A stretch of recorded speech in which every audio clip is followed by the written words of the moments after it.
Salut à tous, c'est Déterminé Zero. Aujourd'hui, on se retrouve pour l'analyse de la dernière ronde de l'Open de Corba 2023. Donc, c'est la ronde numéro 7. J'affronte le joueur Hugues Rigaud, classé 1705. Donc, j'ai les blancs. Et donc, pour cette ronde 7, bon, j'ai 3 points de nuit. Donc, l'objectif ici, c'est d'essayer de prendre du plaisir sur cette partie d'accrocher un résultat, mais je mets pas trop la pression parce que l'essentiel de mes performances, je les ai réalisées avant.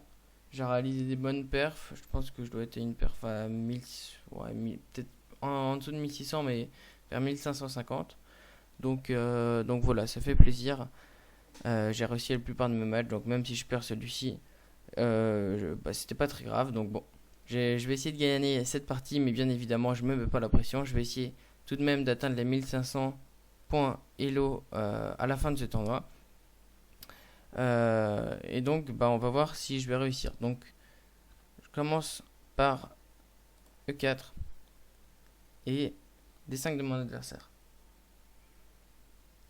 Donc ici, on rentre dans une défense scandinave. Bon, ok.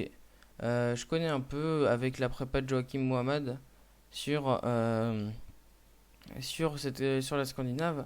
Alors bon, il y a deux variantes. Il y a la variante prise dame prend, ou bien il y a la variante cavalier F6 qui peut être jouée. Sur cavalier F6, souvent je fais D4, cavalier prend et G3. Avec l'idée du fou ici. Donc voilà, ça peut être une idée que je fais assez souvent. Mais ici, mon adversaire qui va me jouer la variante assez classique. Donc je prends, dame prend, cavalier C3 et dame A5. Variante ultra classique, joue D4, C6. On joue vraiment les variantes habituelles. Et ici, le goût classique, c'est fou D2. Mais ici, je préfère d'abord me développer par cavalier F3. Parce que dans une des variantes de Joachim, il y a des coups comme ça. Il y a coup ici. Ça, c'est l'idée principale. Même si la dame, elle revient par exemple à 8. C'est ça, ça. Et cavalier F5 qui va enfermer le fou.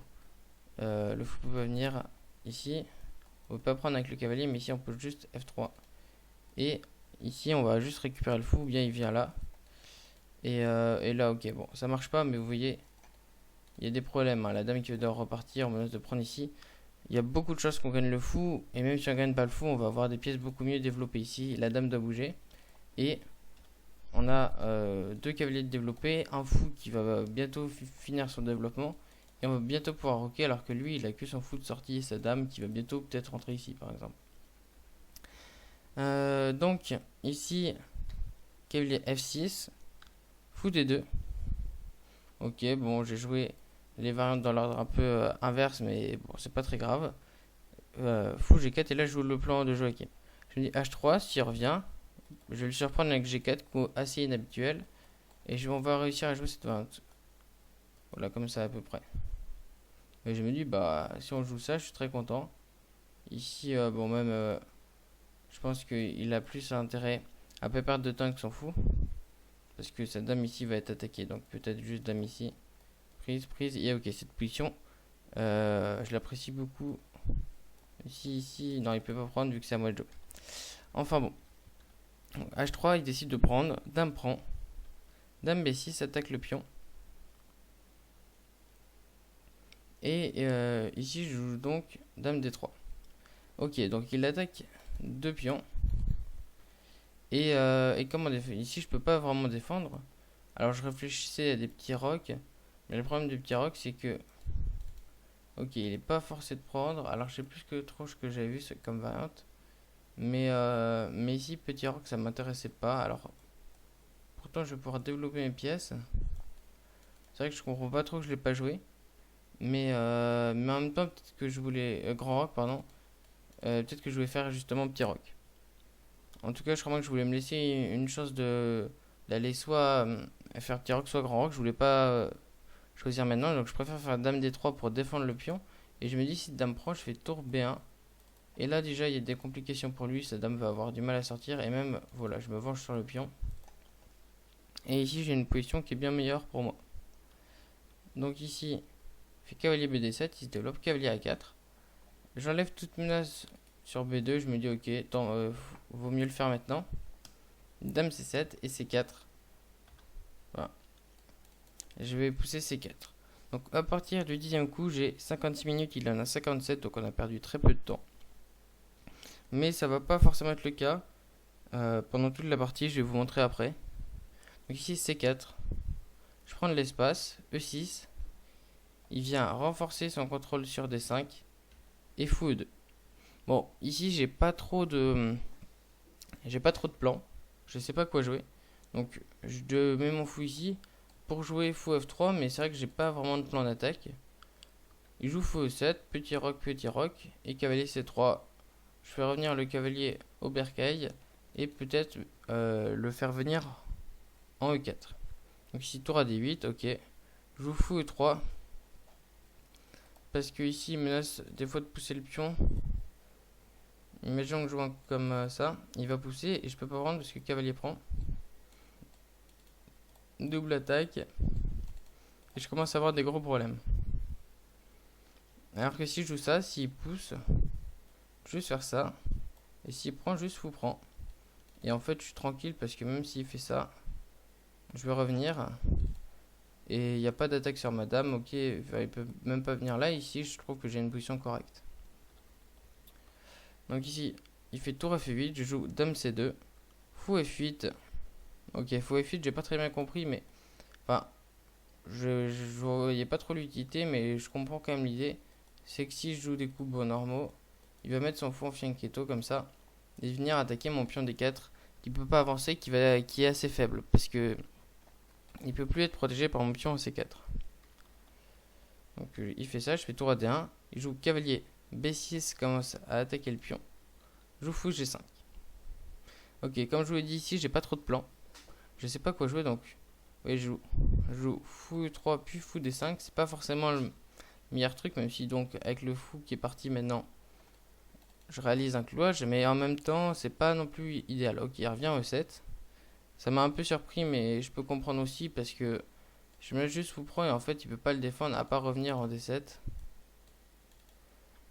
Donc c'est possible, mais alors, par rapport à la variante d'avant, là, on est passé donc de cette variante là à cette variante là, enfin, cavalier BD7. Donc, on est passé de ça à ça. Donc bon, je me suis un peu mieux développé quand même. Donc ici, il préfère faire fou E7, ça peut se comprendre. Cavalier E4, je propose l'échange des cavaliers. Et on va réaliser cet échange. Donc cavalier prend, fou prend évidemment, parce qu'ici, sur dame prend, il a juste à prendre mon fou. Donc je fou prend intermédiaire. Et son cavalier, du coup, ici, il n'a pas de contre-jeu si je fais ça. Et ça, ça, ça. Et ici, bon, j'ai une dame de plus et je vais me regagner le cavalier. Bon, totalement gagnant. Donc tour prend. Et ici, donc on est au 20e coup, j'ai 41 minutes, il en a 37. Donc j'ai réfléchi un peu dans le milieu de jeu pour essayer de trouver un plan, mais j'ai pas réussi à trouver. Donc là, j'ai réussi à liquider, je suis assez content. Et je maintiens quand même une pression. Donc cavalier D7, ok. Vous voyez, c'est moi qui ai l'avantage d'espace. Je contrôle ici 4 colonnes, il en contrôle seulement 3. Dame H4. Je me dis ok, il y a un alignement intéressant de jouer ça. Donc je joue cavalier F6 pour défendre et je joue fou F3. Je me dis ok, pas mal Pierre, tu contrôles les cases du cavalier, le cavalier qui peut plus du tout bouger. Donc c'est bien, c'est pas mal. Il joue tour ED7, commence à mettre la pression sur le pion. Je joue tour D2. Je me dis ok, tour D2, si jamais il fait des coups comme dame B6, attaque le pion, je fais juste tour D1. Et je protège 2 fois. Sauf qu'ici le problème c'est que je me prends dame A5. Et dame A5 c'est problématique, pourquoi? Parce que il attaque A2, il attaque D2. Et donc si je bouge ma tour, imaginons ici, déjà il peut prendre A2. Et en plus il peut prendre ici, qui est encore plus grave. Donc ici en fait je suis obligé de faire un coup. Et je décide de protéger ma tour. Je joue tour FD1. Comme ça moi je pourrai libérer la dame qui sera plus obligée de protéger ses pions. De protéger le pion D4. Et ici par contre du coup je suis obligé de laisser le pion en A2 malheureusement. Donc il fait prise au A2. Je joue fou E2 parce qu'ici il attaque le pion C4 Et j'avais pas très envie de l'avancer parce que juste je me crée une case hyper faible en D4. Donc fou E2, dame à 5. Ok, elle revient. J'ai regardé s'il y avait des thèmes d'enfermement de dame, mais malheureusement, j'ai pas réussi à trouver. Donc là, qu'est-ce que je fais? Eh ben, je me mets tout simplement à chercher du contre-jeu. Donc, je commence à balancer les pions. Je me dis, ok, Pierre, t'as perdu un pion. T'es face à un joueur qui est 200 elo, plus de 200 elo de plus que toi. Donc, je me dis, ok, bah, attaque. Attaque. T'as des pièces qui protègent assez ton roi, donc va pousser les pions et va essayer de le mater. Alors, ici, j'avais F4 et G4. Et j'ai beaucoup hésité entre ces deux coups parce qu'ici, je me dis, ok, c'est un moment important, Pierre, parce que c'est là que tu vas lancer ton attaque. Il faut que tu réfléchisses. Et j'en ai su arriver à la conclusion que G4 c'était pas assez bien parce qu'ici on pourrait dire bah, c'est parfait, tu empêches l'échange des dames. Bah déjà il y a le fou, donc ça va. Mais sur G4 ça va quoi, il peut jouer, on voit pas comment il change les dames. Si voilà, je fais juste ça, je mets la pression. Son cavalier qui est obligé de repartir ici par exemple, ouais. Et hop vous voyez je commence à m'activer et là je crée pas mal de menaces, je vois pas comment il défend. Ici, il peut pas défendre le... Enfin, ici, il peut défendre comme ça. Mais vous voyez, il y a des problèmes, quoi. Il y a des problèmes, je commence à m'activer. Hop, attaque le pion.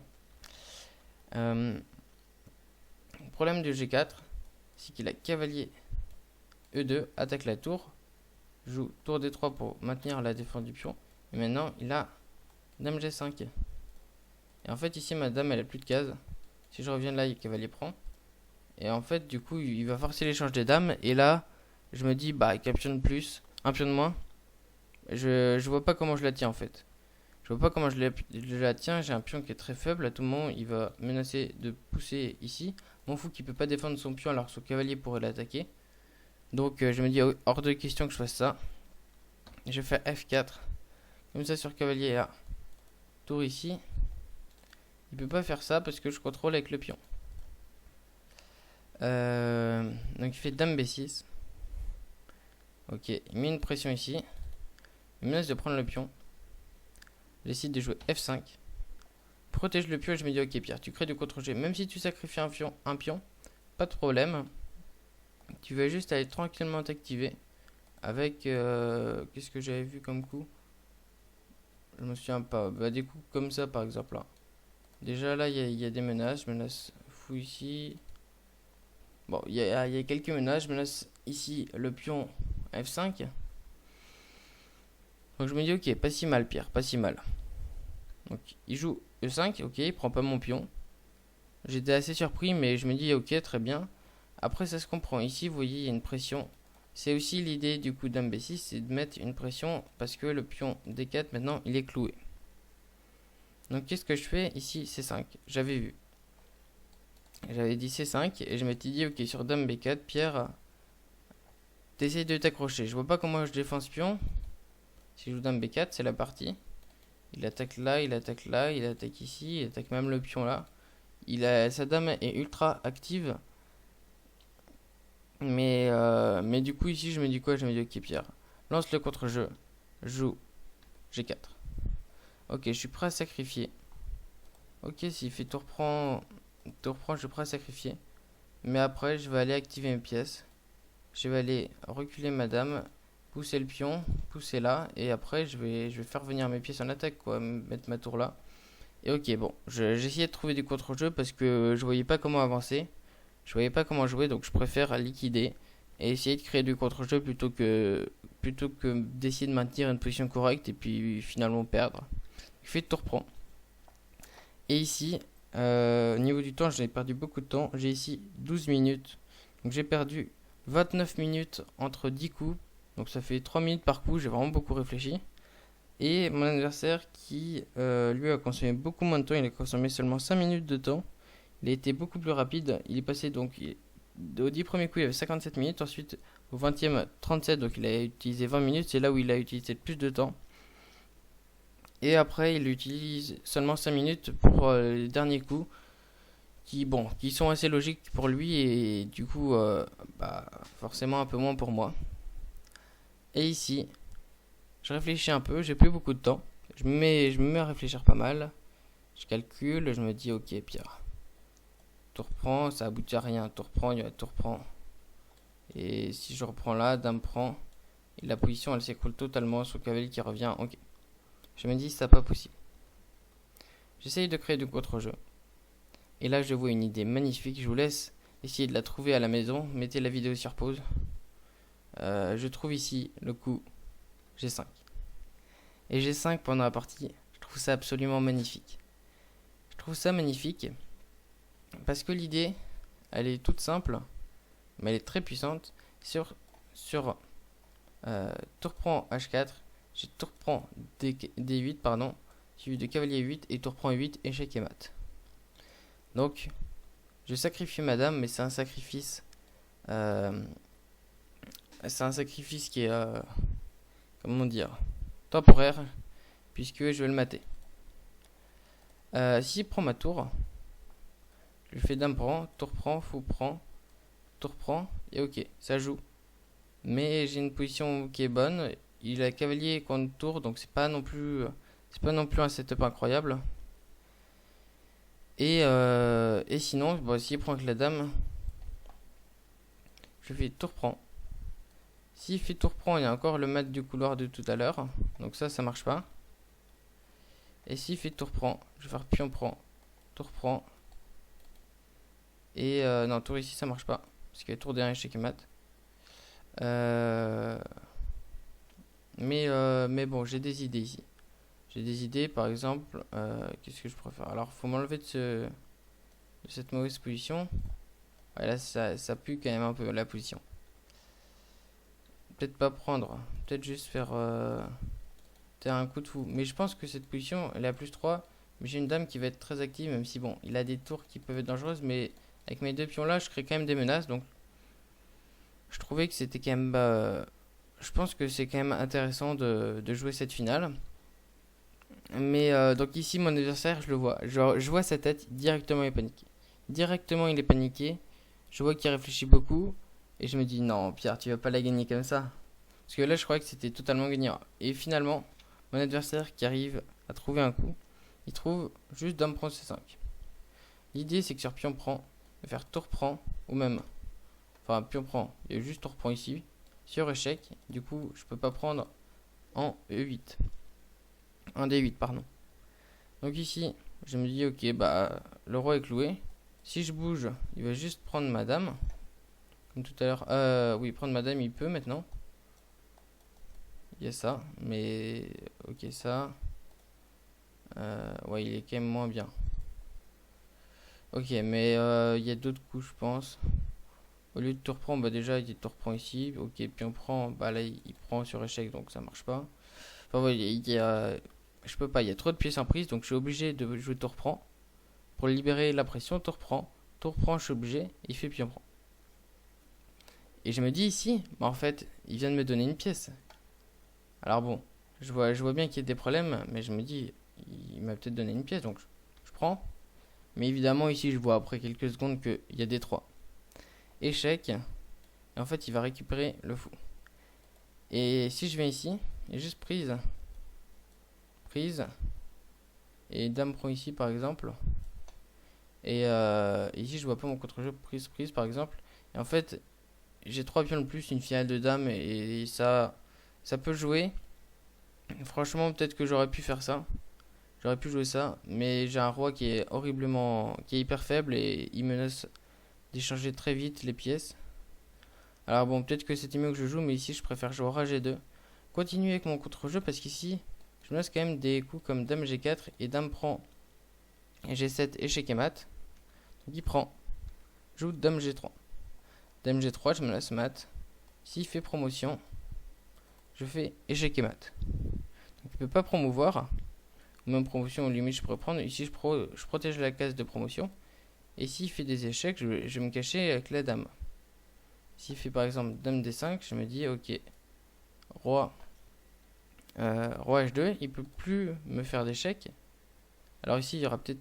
Non, vu que je contrôle la caisse de promotion, il n'y a pas de prise intermédiaire et de promotion comme ça. Enfin, d'échecs et de promotion intermédiaire, puisque juste à prendre ici. Donc ça marche même pas. Donc ici, il fait G6, il se libère la pression. Et ok, je me laisse dame H4, dame H6 et dame G7, échec et mat, mais c'est trop long. Ici, je prends prise, dame B8. Je me dis, ok, Pierre, crée du contre-jeu. Mais il faut que je fasse attention parce que si je prends directement, bon, ici, dame prend, je me prends juste dame E1, dame. Donc ici, je suis obligé de rester au contact du pion. Donc je joue dame E8. Je reste au contact du pion et en plus je menace de faire, alors peut-être pas échec et mat, alors on va voir, dame prend, parce que bien évidemment roi H8 ça fait dame G7 échec et mat, mais s'il fait dame G6 peut-être qu'il y a ça, et ok, ça c'est pas sûr que ça fasse que ça gagne pour moi, non ça doit pas gagner, mais bon il y a du contre-jeu. Donc s'il fait dame D5 échec, je me dis ok bon, évidemment je peux pas aller ici parce que il va pouvoir faire des sortes de promotions. Il faut pas qu'il arrive à faire échec par exemple et après contrôler la case E1. Donc pour l'instant il peut pas, mais je me dis attention. Donc roi H2, ok, je vois toujours pas de problème. Il fait dame E6, il menace de faire la promotion, il attaque ma dame. Si je prends prise et malheureusement mon pion qui arrive pas à dame parce qu'il est juste roi G7 et il va récupérer mon pion. Donc ici je fais dame F8, menace échec et mat. Mais évidemment ici tout est gagnant. Alors bon, il peut encore se tromper, promotion je vais le mater. Mais ici il se trompe pas, il fait dame prend F6 et je décide d'abandonner. Évidemment il a 4 pions de plus, il va bientôt faire une dame et j'ai plus aucune chance de contre-jeu malheureusement. Et donc mon adversaire qui remporte la partie, donc bien joué à lui. Belle partie, j'étais quand même content de ma partie même si elle est pas non plus elle est pas très précise. C'est une partie un peu pour le kiff. J'ai beaucoup aimé aussi le G5 que j'ai trouvé très joli. Donc voilà, on va tout de suite passer au bilan de la partie.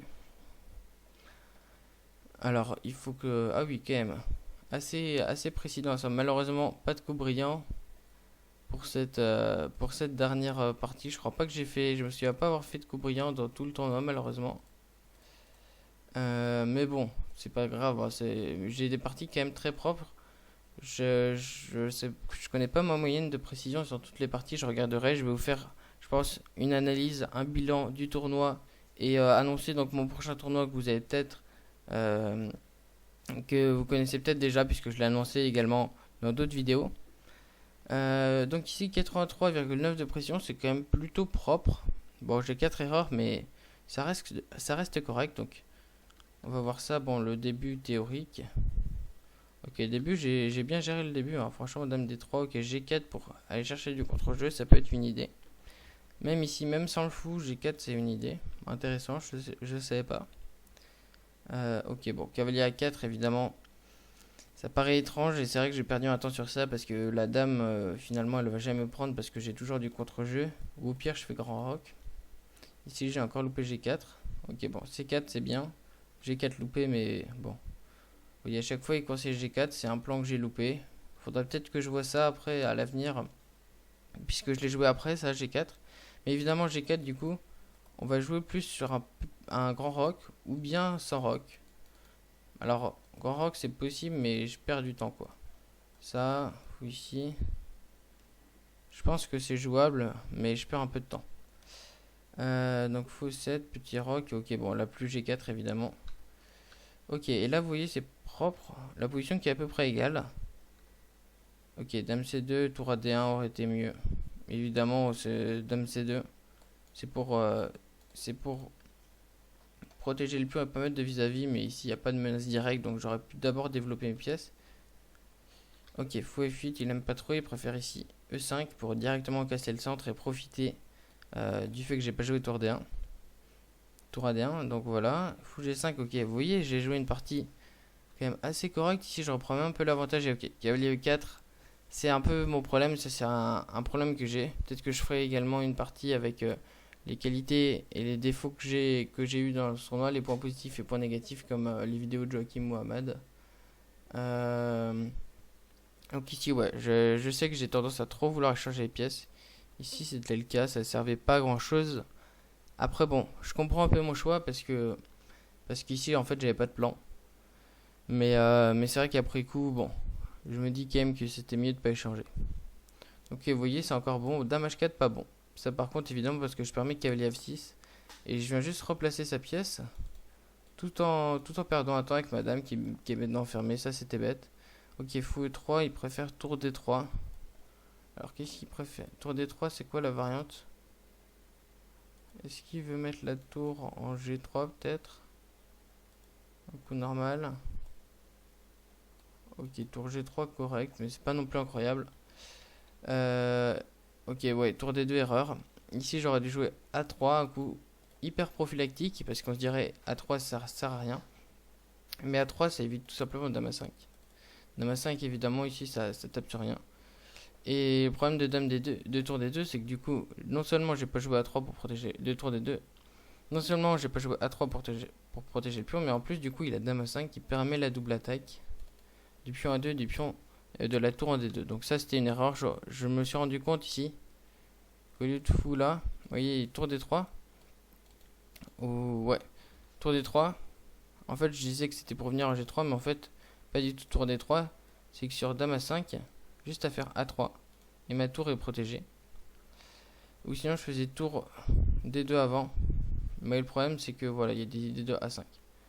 Tour D3, c'est plus intéressant parce que les D2 E5, elles existent moins parce que je peux juste prendre prise, et imaginons, bon, vous voyez, Dame prend.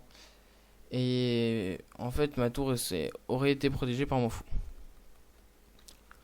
Donc ici, fou F3, tour D1, tour D7, donc tour D8, c'est erreur. Ok, fou E2, c'était pas mal. F4, erreur. Mais bon, après, je considère pas ça comme une grosse erreur parce que je vais chercher du contre-jeu. F5, ok, E5. Ici, préfère roi H2, mais c'est des coups extrêmement passifs. J'ai préféré jouer l'insécurité, mais en essayant de provoquer des erreurs de mon adversaire. G4, et là, G5. Très très joli ça. Alors, évidemment, donc tour prend D4. Tour prend D4. Non, G5, je veux dire. Donc, les variantes que j'ai vues. Donc, tour prend, grosse erreur. Vous voyez, m'attend 2. Tour prend D2, qu'est-ce que ça donne? Ça donne erreur aussi, voilà. Et dame prend D2, ça m'intéresse. Ok, dame prend D2, ça marchait. Avec tour prend D2, tour prend H4. Non, pas tour prend H4, du coup, on a dit tour prend D2. Ici, il y a quoi? Ok, pion prend F6 possible. Tour prend 2, je vois pas. Ok, ouais, c'est ça, roi F1. Tour prend B2, ça donne quoi? Ok, dame G4. Menace mat et du coup empêche l'échec et mat. Ok, intéressant. Donc dame prend D2, ça marchait, mais vous voyez, il y a quand même des tactiques assez intéressantes. Il a joué le bon coup. Et vous voyez, j'ai encore du contre-jeu. Hein. Je suis seulement ici. Si, bon, il trouve pas D3, ça va. Bon, après, c'est paraît logique D3. Évidemment, il a joué ça. Toutes les prises d'avant, il les a jouées parce que évidemment, il a D3 à la fin. On voit, bon, que c'est quand même un bon joueur. Évidemment, bon, classé 1700, c'est que c'est un bon joueur. Prise, dame G3 est là. Bon, j'ai joué l'erreur un peu dommage, c'est ça. C'est fou, pion prend. Ici, je pouvais encore, vous voyez, il est seulement le plus 2 parce qu'ici, au lieu de prendre, qui paraît logique, on se dit, bah, j'ai double mes pions, en plus, ça me permet, parce que le pion est attaqué 2 fois. Ici, prenez, bon, il se prend échec et mat, donc, oui, je dis n'importe quoi. En plus, s'il prenait, il y a 2 échecs et mat, quoi. Il y a échec et mat ici, échec et mat ici. Donc, évidemment, G6, ça empêche le mat du couloir et le mat ici. Ça, je l'ai pas dit, mais j'avais 2 échecs et mat possibles. Bah, après, ici, la dame pouvait revenir en F8. S'il faisait un autre coup, mais enfin voilà. Donc G6, et là, bon, erreur, pourquoi? Parce que je pouvais faire ça. Je pouvais faire dame B8, et ça, je l'ai vu après avoir pris. J'ai vu cette tactique là, sauf que c'était trop tard parce que ici, elle marche ma tactique parce que du coup, dame F8 forcé. Seul coup, et maintenant dame E5. En fait, ici, je vais regagner le pion, et du coup, ça va enlever toutes les variantes avec ce pion en E2 qui menace de faire dame en fait. Parce qu'ici, mon adversaire qui peut pas défendre et du coup il est obligé de jouer quoi? Dame D8. Prise et ok. Il est bien mieux, il est à +3. Mais j'ai récupéré le pion le plus important, l'une des pièces les plus importantes de son jeu. C'est pour ça que, et le problème c'est qu'après pion prend, ici après dame B8, il n'est pas forcé, parce que là, dame F8 marche encore, à cause de dame 5. Mais le problème c'est que du coup maintenant j'ai créé une caisse de fuite pour le roi, et roi H7, dame E8, dame D5, roi H2, j'aurais pu jouer roi F2 aussi. Mais ici du coup, à roi F2, bon c'est le meilleur coup sur l'ordi, mais il y a, non j'allais dire un monde où il y a promotion. Roi prend, et ça, mais ça marche pas parce que ici il peut y avoir dame prend, du coup qui empêche toutes ces menaces. Mais bon bref, juste donc dame D5, roi H2 et après dame E6, très bien joué, dame F8. C'est bon, c'est en précision, mais évidemment la position est totalement foutue. Et donc je menace quand même ici sur dame prend H3. Bon, ça je vais gagner. Sur promotion évidemment c'est mat en 1. Donc il pouvait encore se tromper, mais donc il s'est pas trompé et il remporte la partie. Donc je finis avec ce tournoi avec un score de 3,5 points sur 7, donc j'ai la moitié des points. Donc tournoi assez bon dans l'ensemble. Si vous voulez ne pas vous faire spoiler les résultats, je vous conseille de stopper la vidéo ici. Pour ceux qui veulent juste voir les résultats, je vais faire un rapide résumé des résultats juste en haut. Donc voilà, vous avez les résultats. Donc première ronde, je remporte ma partie contre Timothée Abosi. Donc après j'ai réussi à avoir 1,5 point. Je perds ma troisième partie, donc 1,5 point toujours. Je repère, donc j'ai 1,5 point. J'ai réussi à gagner contre mon coéquipier Willy Guntet. Donc je fais 2,5 points sur 5. J'affronte après, là c'est pas dans le bon ordre, mais j'affronte Paul Findeling-Kreuz, contre qui je perds, donc je conserve 2,5 points. Et le lendemain, donc je gagne ma partie contre Patrick Laurenter, donc qui me fait 3,5 points sur 6. Et je perds. Ah oui, je l'avais déjà mis la ronde, donc Paul Findeling-Kreuz, c'est après Willy Guntet. Donc je gagne contre Patrick, donc 3,5 points sur 6. Et je finis par perdre cette partie, donc 3,5 points sur 7. Donc un tournoi plutôt bon dans l'ensemble. Je vous ferai le débrief dans une prochaine vidéo. En tout cas, si vous avez aimé cette vidéo, n'hésitez pas comme d'habitude à liker, à vous abonner et à commenter. Ça fait toujours super plaisir et moi j'aime bien vous répondre. Donc n'hésitez pas à le faire. Et puis sinon je vous retrouve donc pour une prochaine vidéo. Bye.